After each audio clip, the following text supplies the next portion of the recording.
solicitado.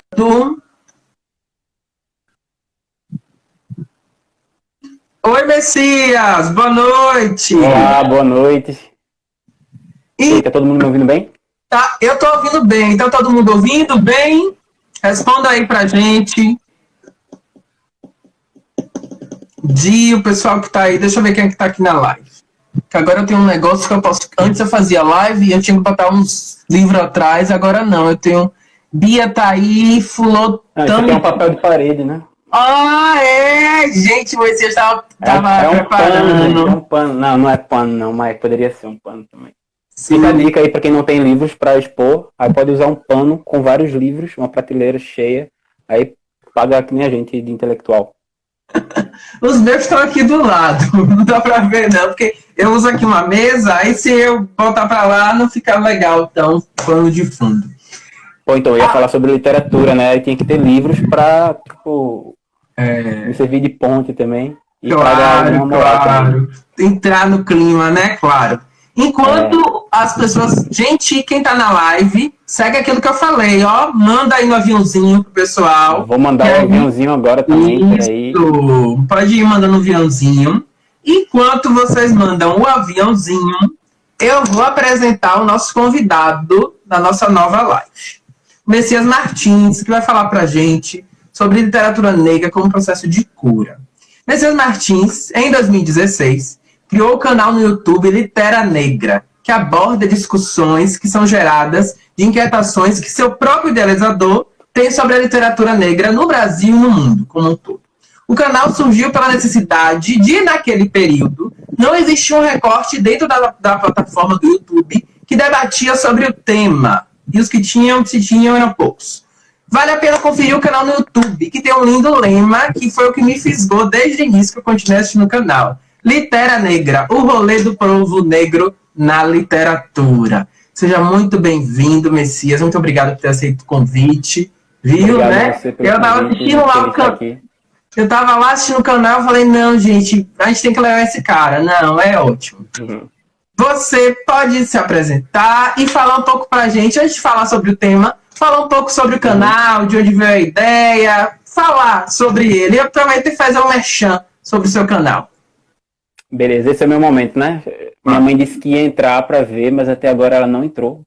Olha. Cadê? Mas enfim, vai ficar aberto aí, inclusive, 24 horas, né? Fica aberto 24 horas e depois vai pro canal da gente no YouTube. Aproveitando, a gente tá com o canal no YouTube, viu, gente? Todas as lives vão pra lá. É só pesquisar Dalete UFs, viu?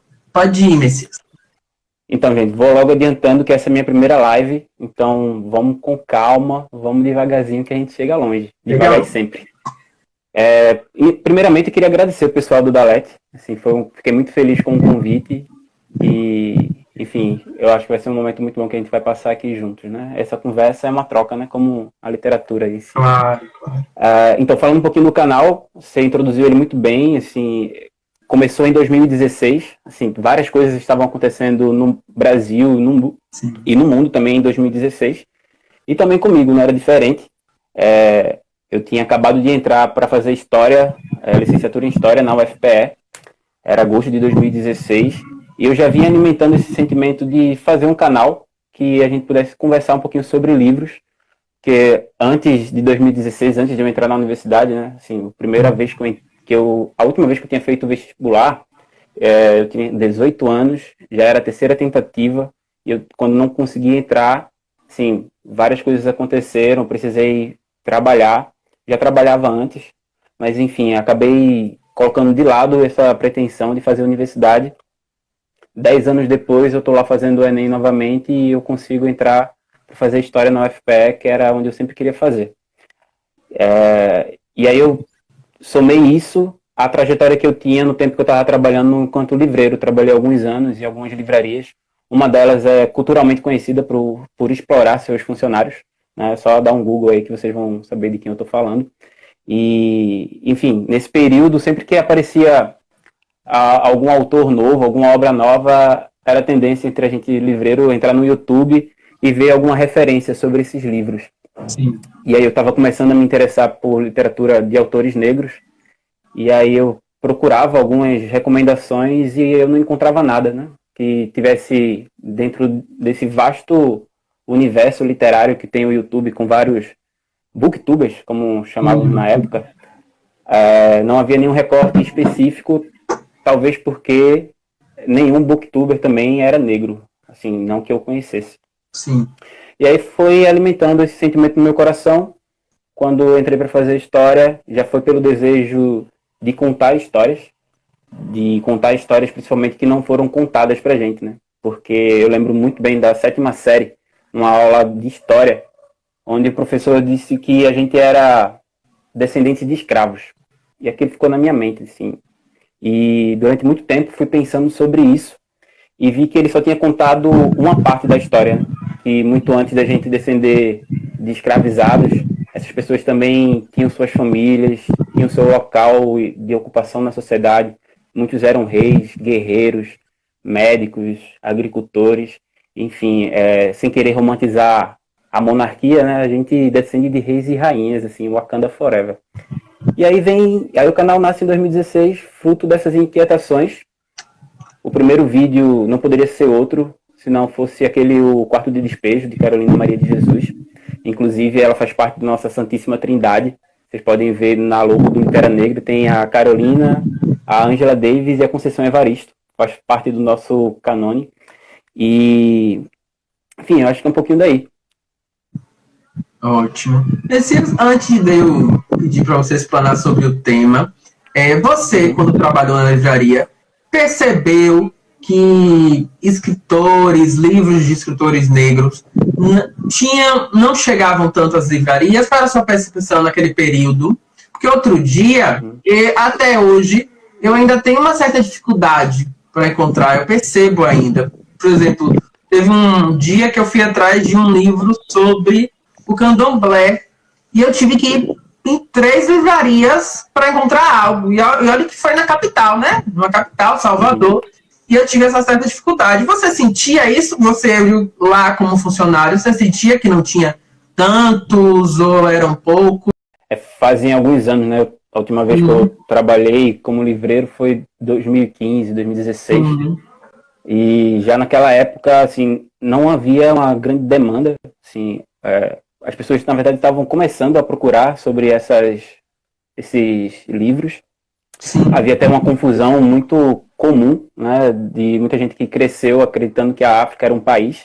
Sim. E, enfim, com uma visão estereotipada do continente, né? E muito parecido com o que Chimamanda chama de história única, né? As pessoas compraram a história única que era vendido sobre a África. E aí essas pessoas procuravam esses livros. Uma ocasião estavam procurando livros de autores negros e aí mencionaram Mia Couto também. Sim. Que antes disso já foi uma surpresa para mim também, que em algum momento da vida eu comprei essa história também de história única, e quando eu soube que Mia Couto era um autor africano, a primeira imagem que me veio na cabeça, primeiro quando falaram para mim Mia Couto, eu pensei que era uma mulher negra africana, assim. E aí quando eu vi a figura da pessoa, é um homem branco. Sim. Né? É muito diferente do estereótipo que a gente coloca para africanos, né? E, enfim, não tinha uma parte específica para autores negros. Os que tinham ficavam muito isolados, né? Assim, separados uns dos outros. A gente costumava seguir uma ordem alfabética pelo sobrenome do autor em todas as sessões. Então eles não ficavam juntos, não havia um agrupamento para livros com essa temática, né? Sobre africanidades, por exemplo. Algumas livrarias atualmente eles têm reservado um espaço.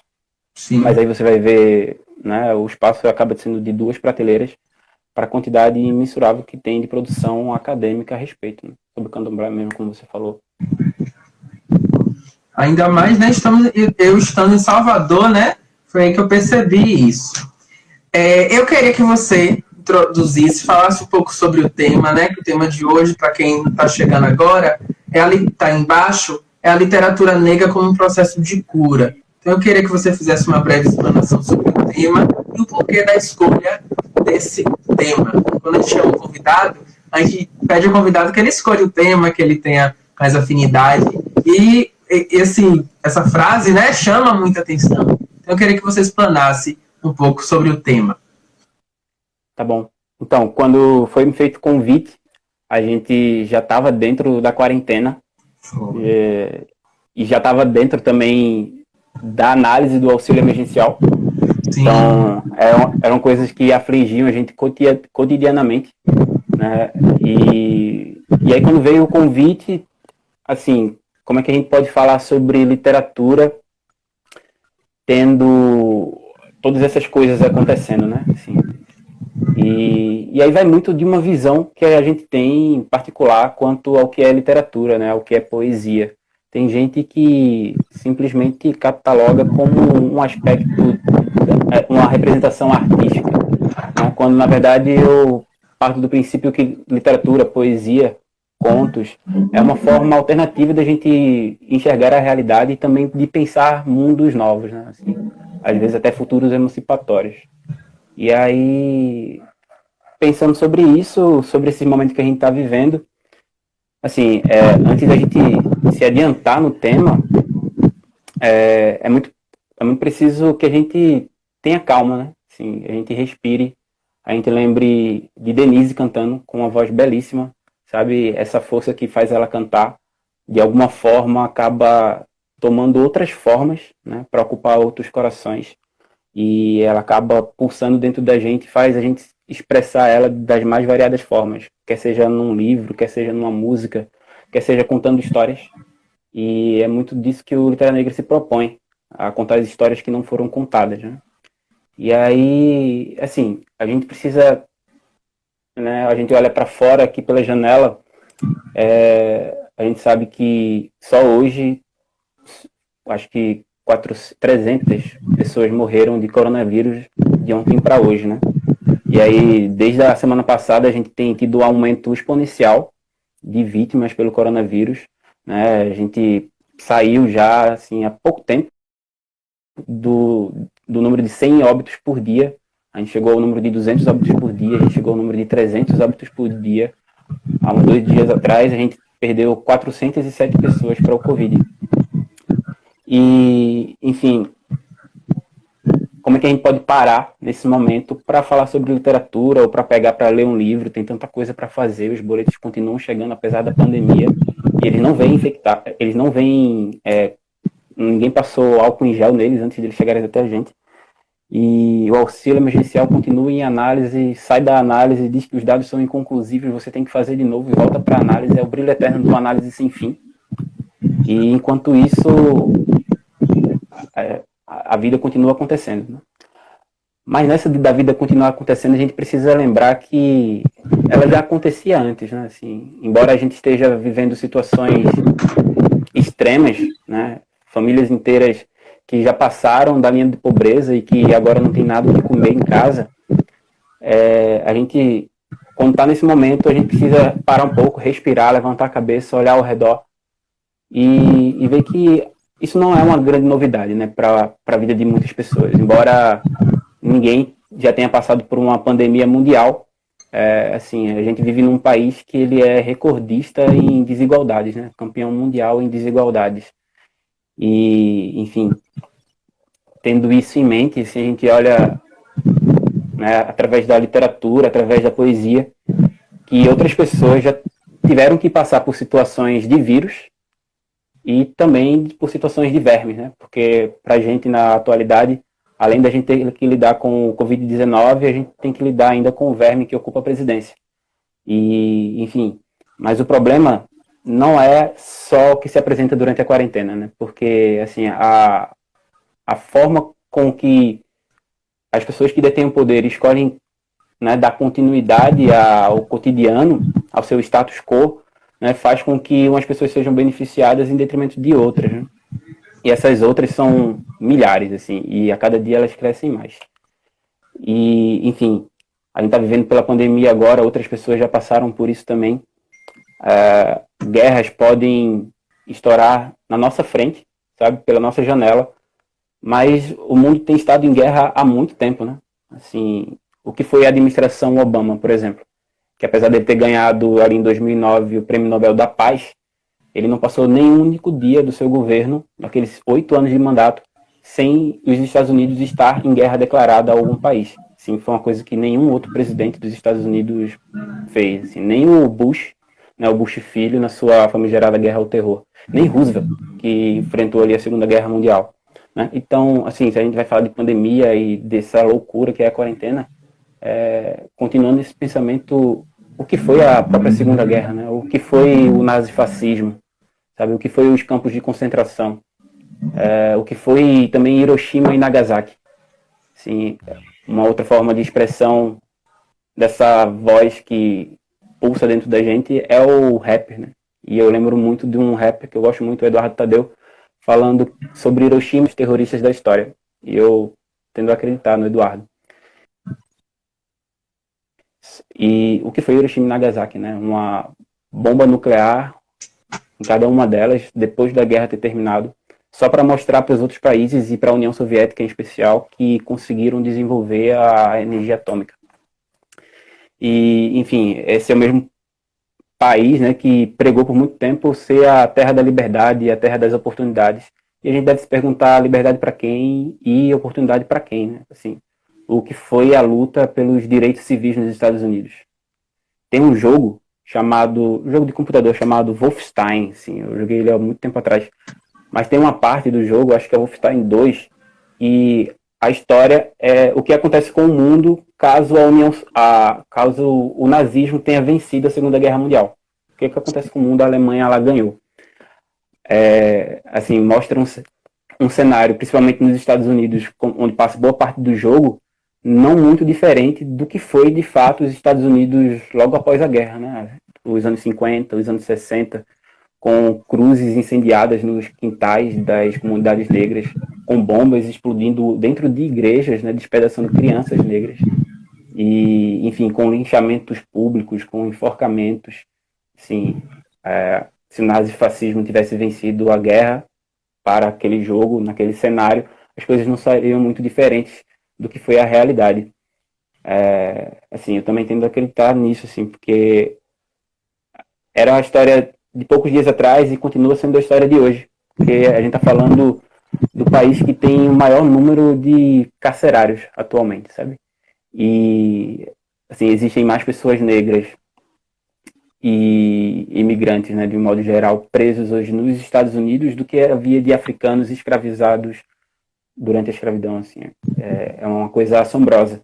E como o Brasil gosta muito de imitar tudo que não presta lá dos States, a gente segue esse mesmo modelo de encarceramento, né? Assim, hoje, em março, na verdade, quando começou a quarentena, a gente tinha uma população carcerária de mais de 866 mil pessoas.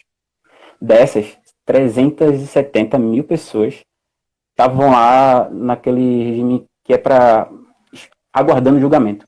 Assim. E existe um prazo, né, uma média de tempo que essas pessoas permanecem presas enquanto estão aguardando julgamento.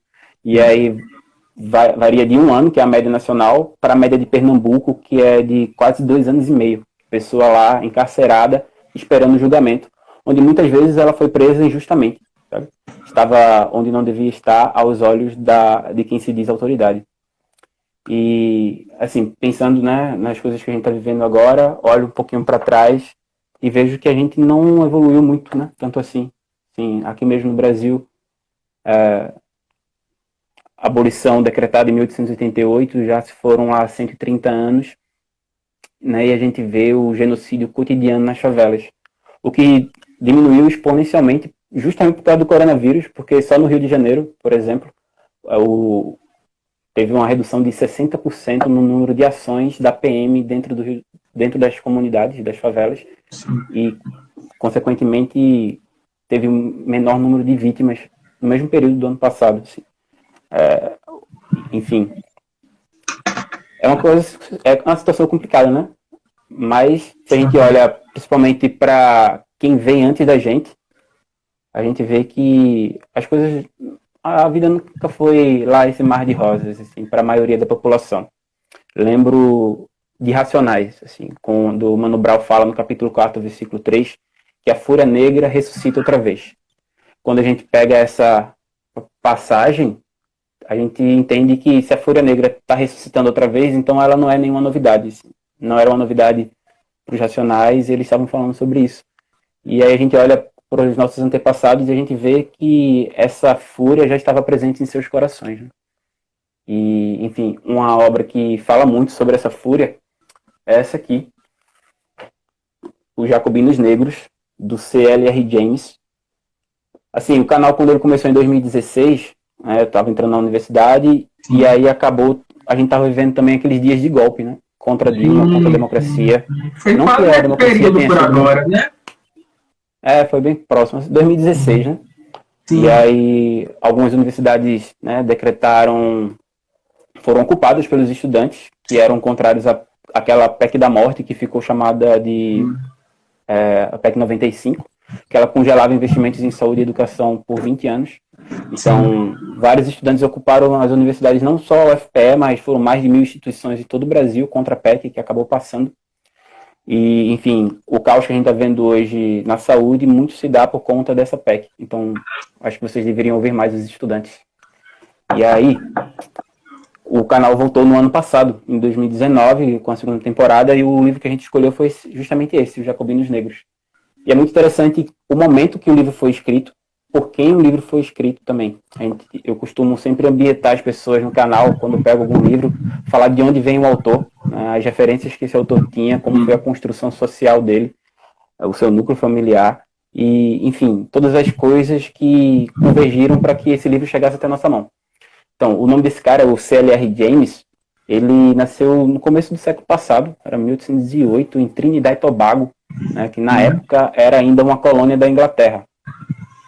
E aí, assim, a gente vai falar um pouquinho mais sobre colonização depois, mas aí, quando, em 1931, ele começa a escrever esse livro, ele é um universitário, está acabando a universidade, e a ideia que ele tinha era, tipo, tudo que ele via a respeito era sempre de um ponto de vista francês, né? E a Revolução Haitiana se trata do Haiti, e durante muito tempo o Haiti foi uma colônia francesa.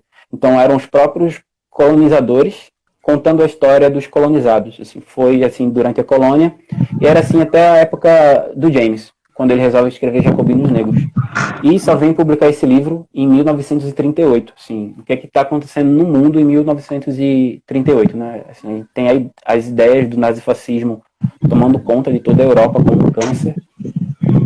E aí o James lança esse livro, inclusive para ir de contramão a uma corrente que já era muito conhecida na época, onde pregava que o negro ele aceitou a escravidão com docilidade, sabe? Sem nenhuma forma de resistência. E aí o James conta a história dos revolucionários haitianos, assim, que tem uma história muito parecida com a nossa, assim, enquanto brasileiros também, muito próxima também do quilombo de Palmares, e mais para frente a gente pode até ver momentos na história que essas histórias se conectaram, né? Porque é como alguém já falou uma vez, né? Essa chama revolucionária que queima em um coração está queimando ali porque não está queimando sozinho, né? Ela está queimando em outros corações também. Sim. E aí o James fala sobre esses revolucionários que passaram também mais de 300 anos, sabe, à custa de muito sangue, suor e lágrima, e em determinada noite eles desceram um morro depois de uma cerimônia voodoo, e onde eles foram batizados, e aí eles desceram um morro com tocha nas mãos e cantando uma canção que a sua tradução é: juramos derrotar os brancos e tudo que eles representam, que morramos se falharmos na nossa promessa. E aí nessa primeira noite, que é conhecida como Noite das Fogueiras, eles queimaram mais de 1.000 fazendas com um senhor de escravo no meio de cada fogueira, assim, e dançando ao redor, né? Assim, o pessoal que gosta de ciranda, os cirandeiros de plantão poderiam seguir esse exemplo dos revolucionários haitianos, fica a dica. E aí, assim, como todo processo revolucionário, né, não acontece do dia para a noite, aquela foi apenas a primeira noite. Sim. De um período de mais de 10 anos, né, de intensa guerra civil, guerra racial e guerra colonial. Porque nessa época, o Haiti era a menina dos olhos de toda a Europa. Assim. E quando aqueles revolucionários se rebelaram contra a metrópole francesa, os outros países da Europa viram aquilo como uma oportunidade de invadir uma ilha que estava fragilizada por conta da guerra e tomar aquela ilha para si, tomar ela dos haitianos, tomar ela dos franceses. Foi assim com os ingleses, foi assim com os holandeses e foi assim também com os espanhóis. Então, aqueles revolucionários, liderados por uma figura que é o expoente da Revolução, o Toussaint Louverture, que tinha sido escravizado até os 45 anos de idade, quando consegue comprar a sua alforria e entra para o processo revolucionário, eles venceram não só a França, né, os exércitos franceses. Napoleão, inclusive, suas tropas foram derrotadas 2 vezes por Toussaint e seu exército, como também tiveram que passar por cima dos ingleses, dos holandeses e dos espanhóis para manter viva ali a sua chama de liberdade. E aí o James ele vai decorrer sobre isso ao longo do livro, vai contar como essas coisas aconteceram. E eu estava falando para vocês, né, da forma de conexão que ela tem com o Brasil. Sim. Quando aconteceu, 10 anos depois, foi proclamado, enfim, a primeira república de homens negros livres fora do continente africano, que era o Haiti, em 1804, a data da proclamação da independência. E poucos anos antes, eles já haviam conseguido acabar com a escravidão, não só na ilha, mas também em todas as colônias francesas. Não havia mais escravidão por conta da luta daqueles revolucionários. E aí, enfim, se espalhou por toda a América uma haitianização, que era também chamado de medo negro, que era como os senhores de escravos, né, aqui do Brasil sentiam quando pensavam nos seus escravos, sabendo do que tinha acontecido lá no Haiti, sabe? Sobre outros senhores de engenho perdendo a cabeça e sendo usados como madeira ali para fogueira. E aí aconteceu, assim, de verdade. Assim, a gente tem relatos no Rio de Janeiro, por exemplo, de alforriados andando no começo do século passado com medalhas de ouro com o símbolo com a imagem de Dessalines, que foi o primeiro imperador do Haiti. E também em Recife a gente tem uma história que eu gosto muito de contar sobre ela, porque ela é muito rica, que é de Agostinho Pereira do Nascimento. Em 1846, eu falo um pouquinho sobre isso lá no vídeo também, ele foi preso junto com a companheira, acusado de ensinar outros negros a ler e a escrever, coisa que até então, em 1846, era proibido. Assim. E as pessoas eram presas quando faziam isso. Aí, foi encontrado com ele um livro chamado ABC do Haiti, né, que contava de A a Z a saga dos revolucionários haitianos. E aí esse livro foi destruído na situação. E perguntaram para ele, Agostinho, como é que ele, negro, tinha aprendido a ler e a escrever. Aí não sei se foi caô, mas ele falou que foi Jesus que apareceu para ele num sonho. A providência divina. E aí, enfim, o Agostinho acabou não saindo da prisão, nem ele, sua mulher, a gente teve notícias depois disso.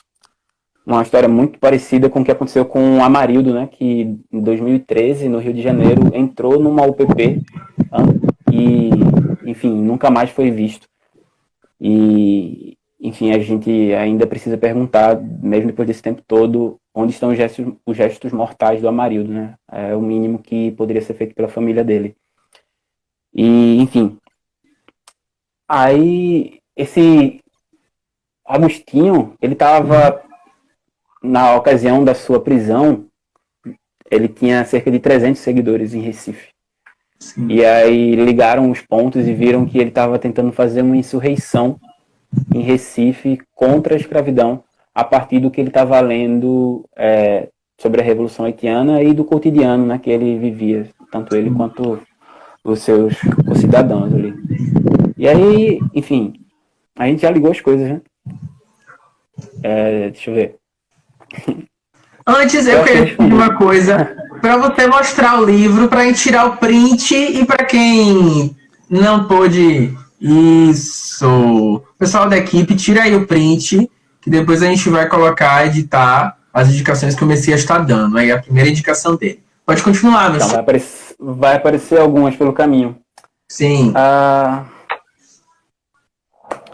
Então, aí a gente pensa sobre isso, sobre esse lugar da poesia, esse lugar da literatura. Porque quando a gente olha para as coisas que aconteceram, né, através dessas histórias contadas por outras pessoas, a gente entende que a gente é novo no rolê. Assim. A gente quer ter alguma moral para ir na janela, só que tem muita gente que é ponto de lança antes da gente, sabe? E é isso que os Racionais pregam ali, né, na Fúria Negra. Então, a gente ter esse entendimento. Assim, o primeiro vídeo do canal, ainda em 2016, foi gravado na rua, assim, com a câmera de celular, com um menino passando, assim... e aí é sobre o quarto de despejo de Carolina Maria de Jesus. E aí, assim, era uma homenagem que eu fazia também à minha mãe, a todas as mulheres negras, pela figura da Carolina, né? Assim, que era uma empregada doméstica, que foi descoberta junto com seus 21 cadernos no início dos anos 60, numa entrevista que rolou, né, acho que era a revista Cruzeiro. O entrevistador estava querendo saber sobre aquela favela que era Canindé, que na época era a maior favela do estado de São Paulo e que iria ser removida para a construção do canal Tietê. Sim. E aí, junto com Carolina, ele descobriu esses 21 cadernos, que eram diários sobre o seu cotidiano. E aí a partir daí a gente tomou ciência, né, depois de muita custa, né? Assim, a Carolina nunca chegou a receber toda a honra que ela merecia pelo seu trabalho em vida, né? Assim, e eu mesmo demorei muito tempo para ouvir sobre Carolina Maria de Jesus. Não foi na escola, foi bem depois assim, meus cabelos já estavam começando a cair. Assim, em algum momento eu tive cabelo, tinha até trança. Mas não é possível o cabelo permanecer com o cotidiano desse jeito, né? E aí, sim, a Carolina fala sobre a vida ser igual a um livro, sabe? E quando a gente olha para o livro, a Carolina falando, quando a gente termina o livro, é que a gente sabe como é que ele se encerra. E que isso é muito parecido com a nossa vida também. Então, acho que a Carolina, né, é uma dessas autoras que dá uma perspectiva para a gente.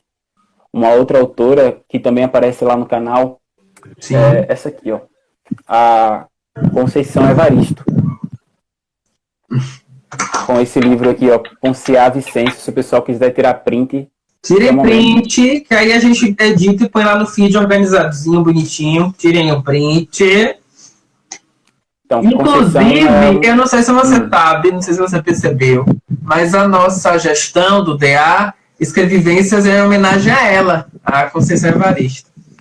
Imaginei que fosse. Foi o que cunhou esse termo, né? Que fala sobre a escrita como um lugar de subjetividade, assim, de quem está falando. É o que a gente estava já conversando no início, né? Sim. De onde parte esse processo criativo, né? De onde é que sai?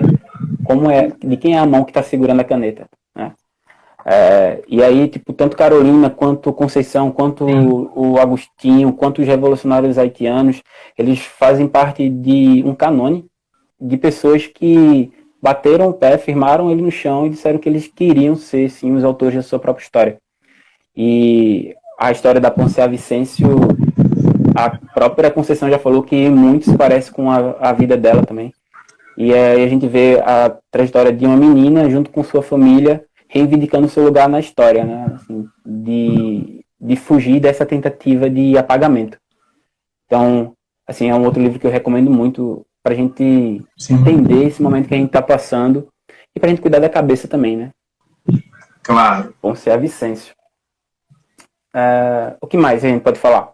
Sim, inclusive, gente, quem tiver perguntas, quiser fazer algum comentário, pode comentar aí, que aí a gente faz pro Messias, viu? A gente já está em quase 35 minutos de live, então ainda tem tempo ainda para a gente fazer algumas perguntas também. Aproveitando, Messias, a gente citou aí algumas autoras, algumas escritoras, e eu acho que o vídeo que mais me chamou a atenção, que eu mais repeti para assistir no seu canal, foi aquele você falando sobre Maria Firmina, né?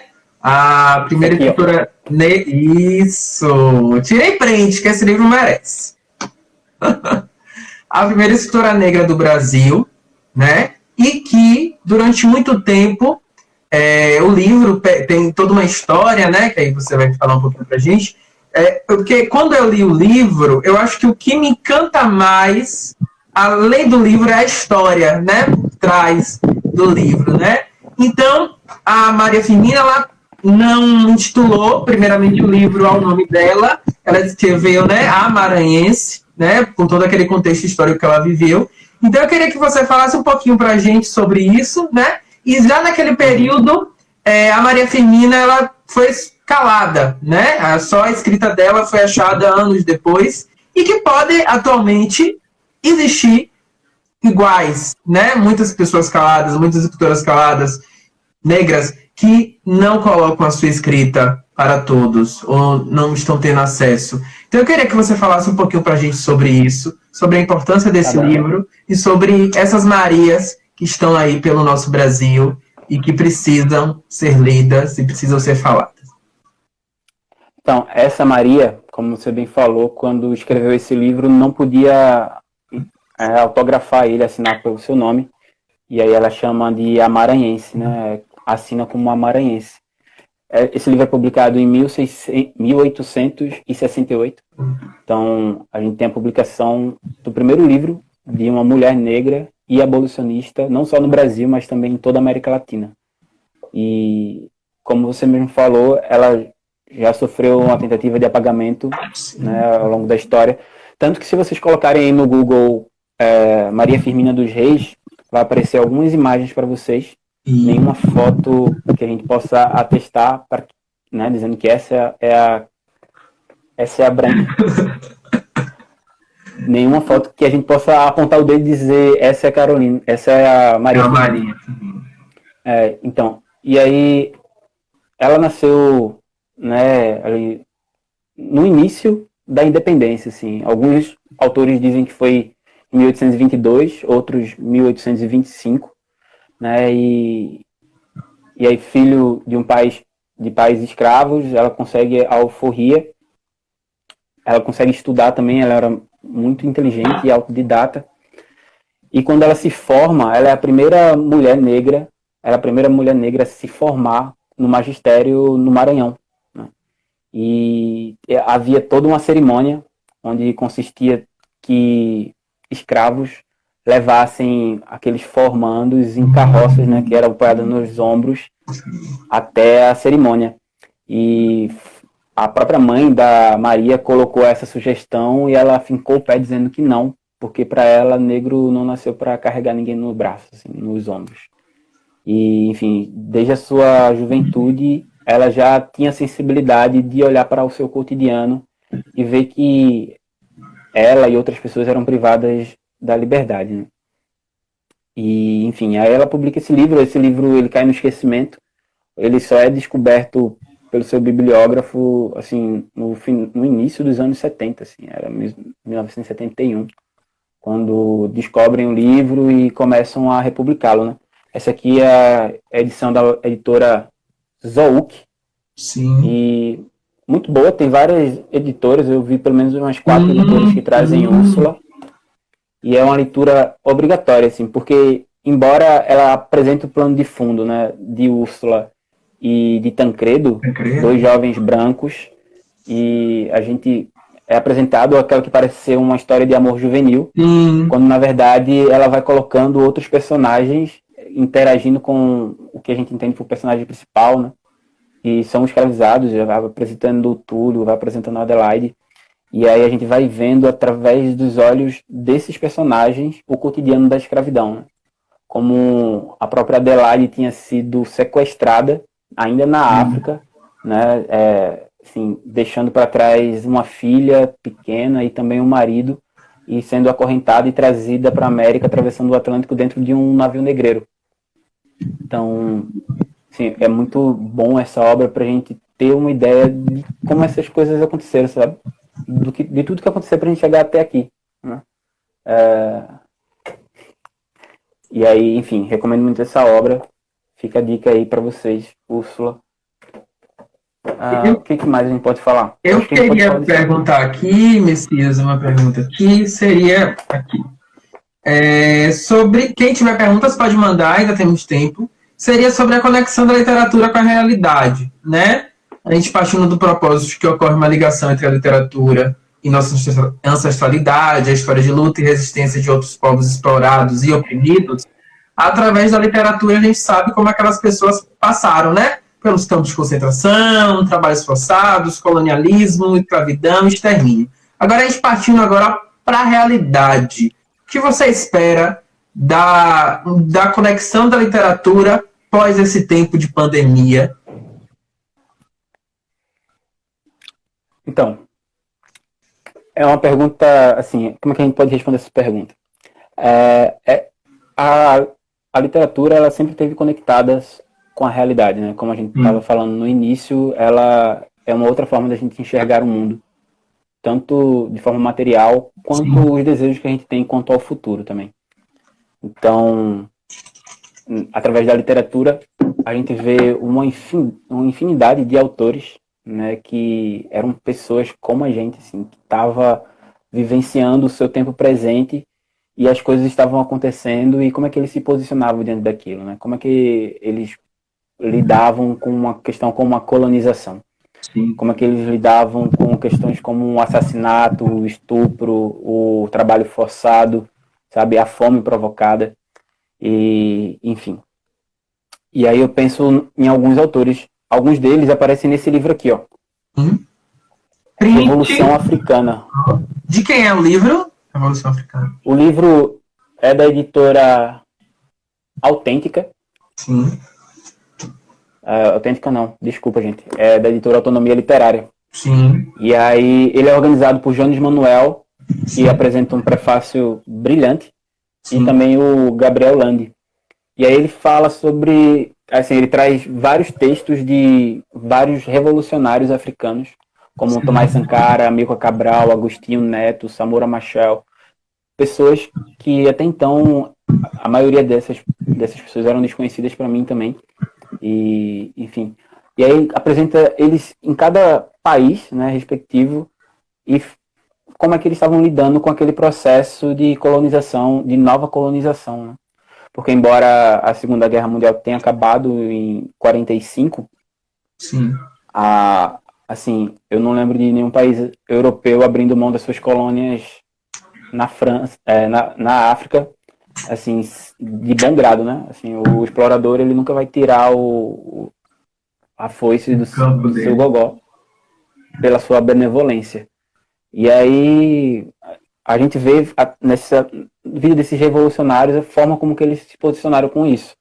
Esses, por exemplo, que aparecem aqui no livro, eles, através de muita leitura, né, não só de teoria, mas também da realidade, eles juntaram a força da luta antirracista com a luta anticolonial, a luta imperialista e também através do marxismo para formar um megazord que abalou as estruturas de todo o capitalismo no século XX, né? Foram as revoluções africanas. Até 1958, assim, vários países da África ainda não eram independentes, né? A Nigéria consegue a sua independência em 1960, né? Angola depois dos anos 70, inclusive. Então, embora a gente compre, né, essa ideia de que o Brasil foi o último país a abolir a escravidão no mundo, lá em 1888. Isso não é exatamente verdade, porque nesses países, como Angola, por exemplo, as pessoas eram ainda escravizadas até os anos 60, até o início dos anos 70, e foi necessário um processo revolucionário para tirar tanto os colonizadores quanto a burguesia nacional, que era alimentada pelos seus colonizadores para, enfim, manterem a sociedade do jeito que estava, né? Então, a gente vê várias pessoas aqui. Eu recomendo muito, em especial, a vida do Tomás Sankara. Existe um documentário sobre ele chamado Tomás Sankara e Naquele Dia Mataram a Felicidade. Como é o nome do documentário? Tomás Sankara e Naquele Dia Mataram a Felicidade. Sim. Ele tá lá no YouTube, bem facinho, tá com legendas em português. Fica a recomendação. Assim, os livros que a gente vai trabalhando, sim, eles continuam dialogando com o que a gente tá conversando aqui desde o início. Sim. Tipo, como todos esses que a gente falou, como esse aqui também. Da Chimamanda Ngozi Adichie. Esse aqui é o Meio Sol Amarelo. Sim. Que vai falar sobre a história da Guerra de Biafra, que é desconhecida para o grande público, mas foi uma guerra de proporção assim, genocida, assim, foram mais de 1 milhão de pessoas mortas, uma guerra que dividiu a Nigéria. Biafra estava tentando lá o seu processo de independência, entraram em guerra para conseguir e ficaram tomando pau por 3 anos e até acumular o número de 1 milhão de vítimas. Isso aí, assim, tendo que pedir arrego. E, assim, ainda hoje na Nigéria existe um movimento que pede pela independência de Biafra. enfim, a gente vai vendo como essas histórias estão conectadas com a realidade, sabe? Como essas histórias que a gente vê aqui, o Meu Sol Amarelo, por exemplo, que Chimamanda conta a história dos avós dela, que vivenciaram a guerra de Biafra, e a gente vai entendendo, vai pegando pistas de como as coisas chegaram até ali, e de alguma forma essas pistas servem pra gente para construir o quebra-cabeça do mundo que a gente gostaria que fosse, né? O processo ali da guerra de Biafra, ele tem uma ligação direta com todo aquele processo da partilha da África, que é o real motivo da Primeira Guerra Mundial. Não foi porque um príncipe morreu, foi porque eles queriam dividir o continente africano na régua e brigaram por isso. Sim. E, enfim, aí a gente vê como aquele processo, embora a Primeira Guerra Mundial tenha durado 4 anos, deixou marcas que se seguiram ao longo de todo o século XX, e a gente vê ainda hoje, quando a gente abre o mapa da África e vê todas aquelas divisões ali.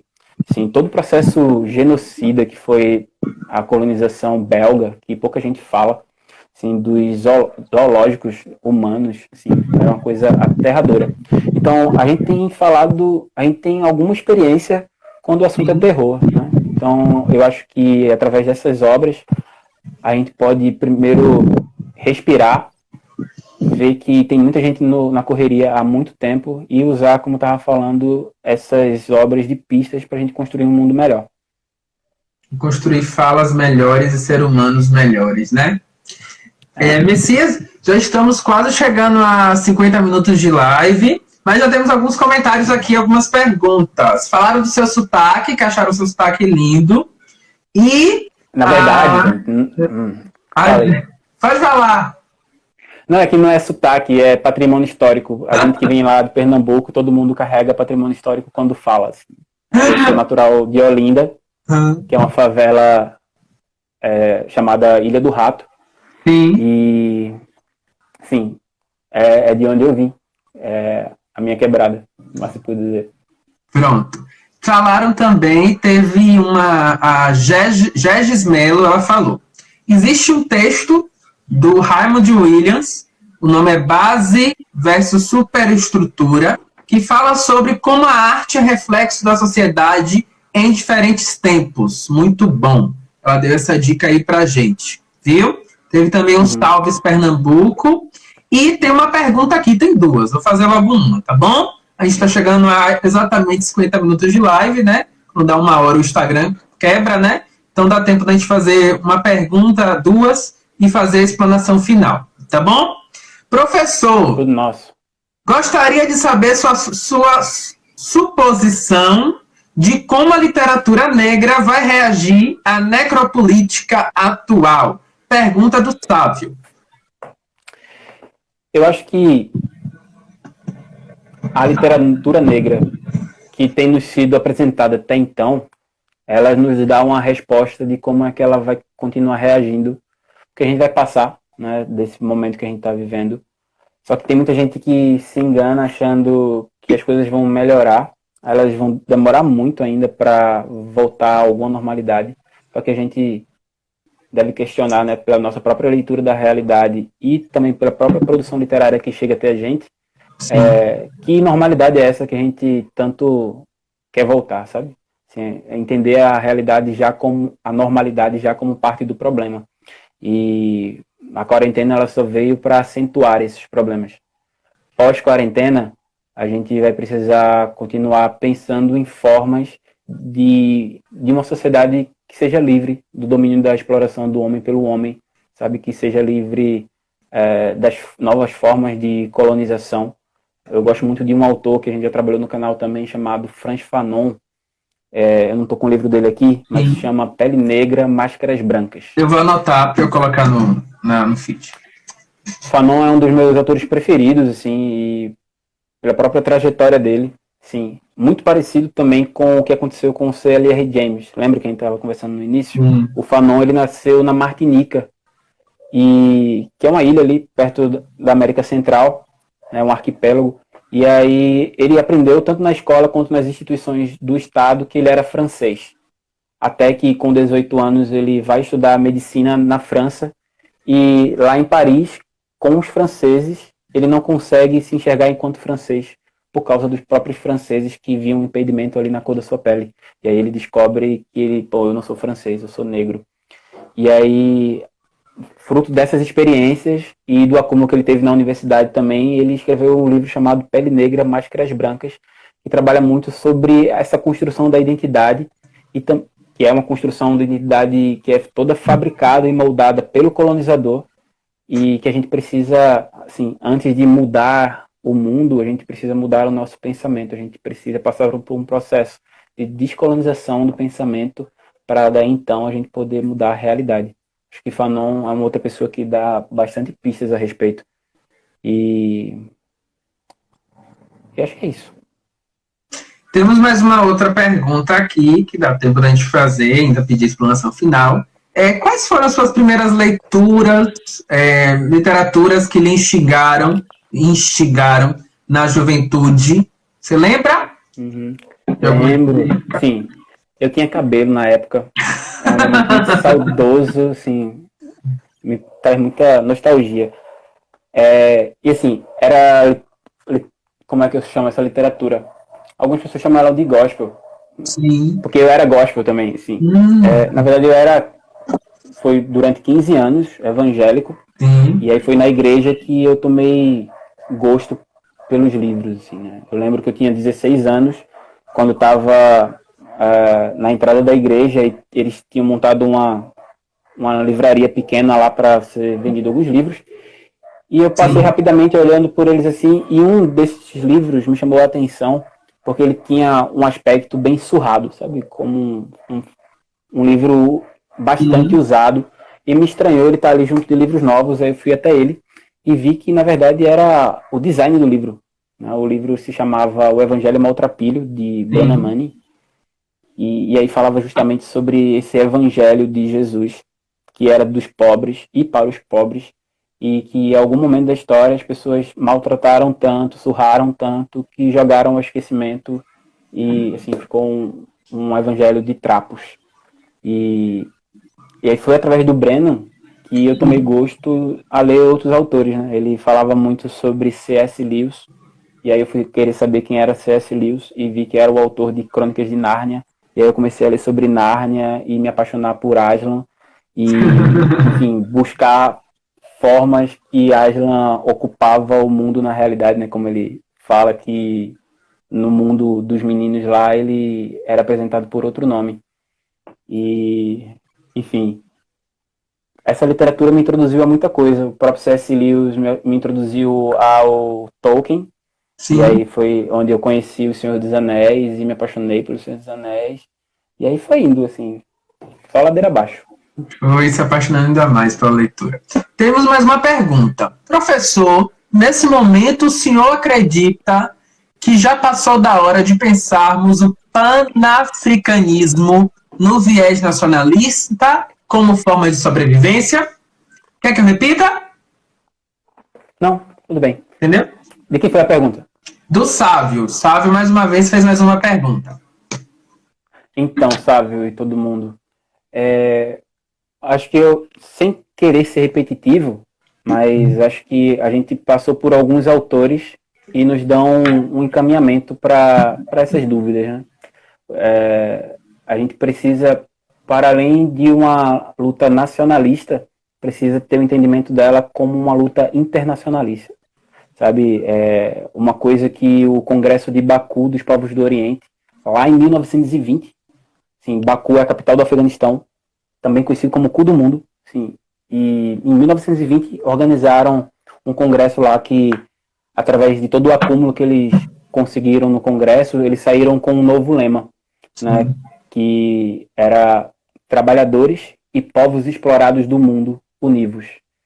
Então, é sobre, para além do panafricanismo também, assim, para além daquelas fronteiras que a gente deixou com que o colonizador desenhasse na nossa mente sobre a África, e derrubar essas fronteiras, né? Porque elas não existem fisicamente, elas existem no mapa e também socialmente.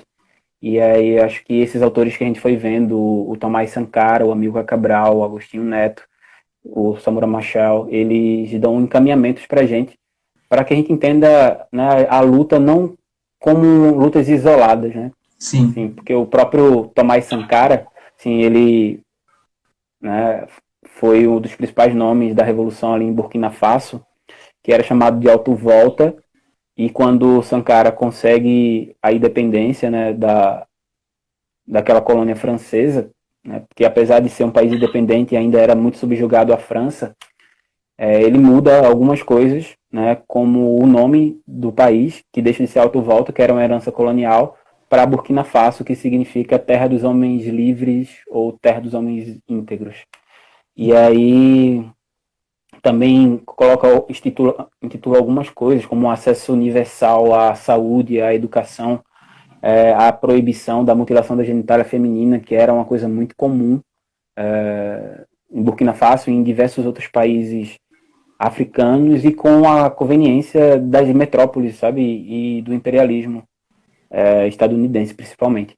Então, acho que esses focos de luta que já aconteceram e continuam acontecendo nos dão pistas, assim, de que a gente não está sozinho nessa, que, assim, não é só você que está esperando o auxílio emergencial, tem uma galera, eu também tô, e ele não vai sair para muita gente, assim, eu tô que nem Tomé, só acredito vendo mesmo. Mas a gente vai precisar pensar em formas de vida depois dessa quarentena, né? Encontrar forma de nos conectar e juntar essas fagulhas revolucionárias que a gente traz nos nossos corações, porque basta a gente olhar ao nosso redor e ver a realidade, a gente vai, pelo menos, bater a dúvida de que as coisas não estão exatamente como deveriam estar. E me lembro muito de um rap do Emicida, lá de um álbum que eu gosto muito dele, que é esqueci o nome do álbum que eu gosto muito dele, ó. Ele tá ao vivo. Para quem já mordeu um prato, deixa eu dar uma deixa. De comida até que eu cheguei longe. Deixa eu dar uma deixa, porque a live vai se fechar em alguns segundos. Eu posso encerrar ela enquanto você pensa no rap e faz a sua explanação final?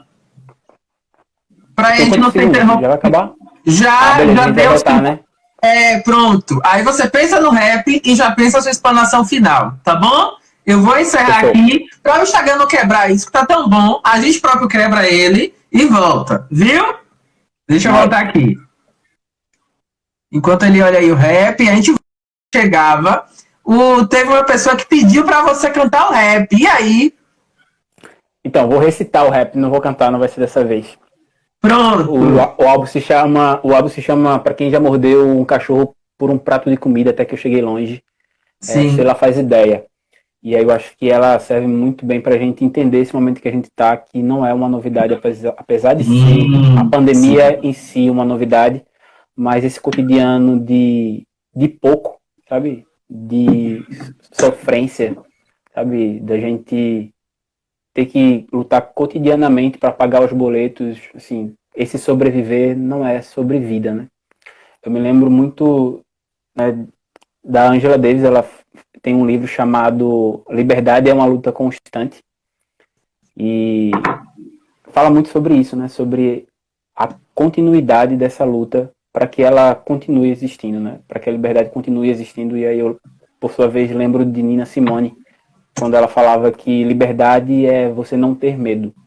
Então, se a gente acaba sendo soterrado pelo medo do tempo presente e pelas coisas que vão acontecer também, a gente acaba não sendo livre, né, de verdade.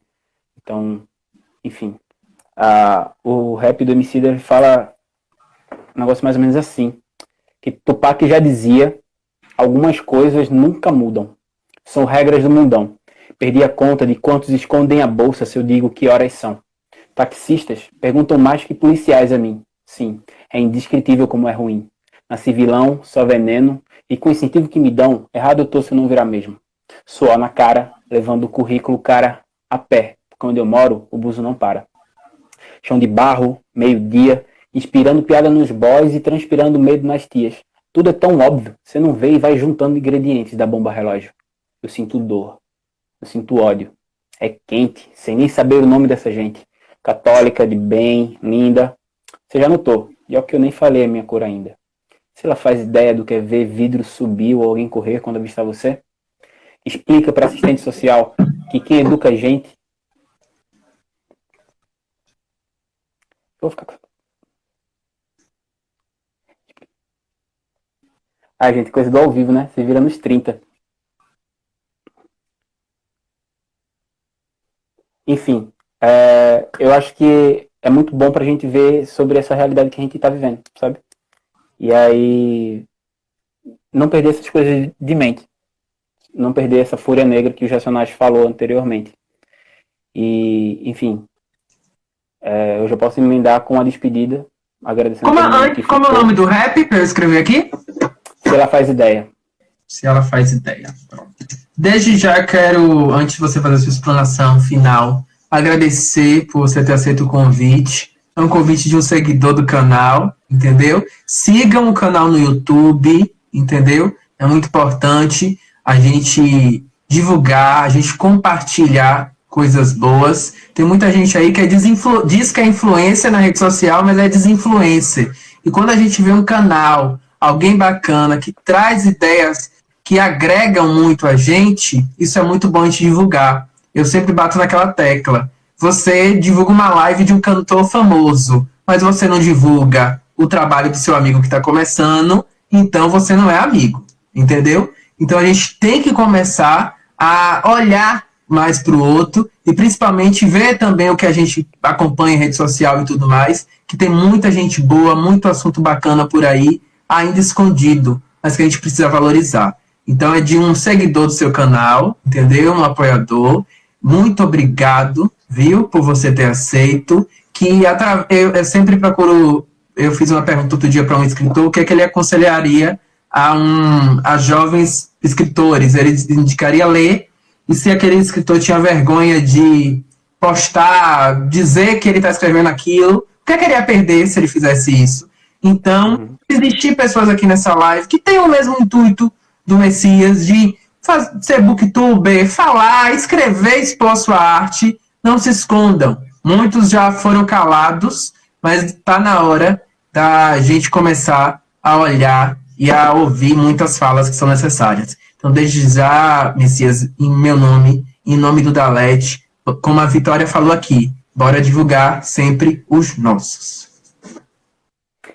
Agradecer a você, Felipe, pelo convite, agradecer a todo mundo do Dalete que organizou essa semana com esses debates, a Denise, que começou, né, no início cantando, assim,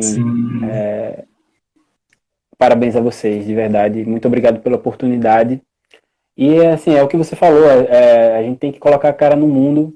Assim, a mãe do Mano Brown falou para ele que, por ele ser negro, ele estava 2 passos atrás, 10 passos atrás, e aí ele pergunta quem foi que mentiu para a mãe dele, porque na realidade a gente está 100 passos atrás. Assim. É toda uma estrutura, né, de mundo, de sociedade, que está ali para que as coisas sejam como elas são.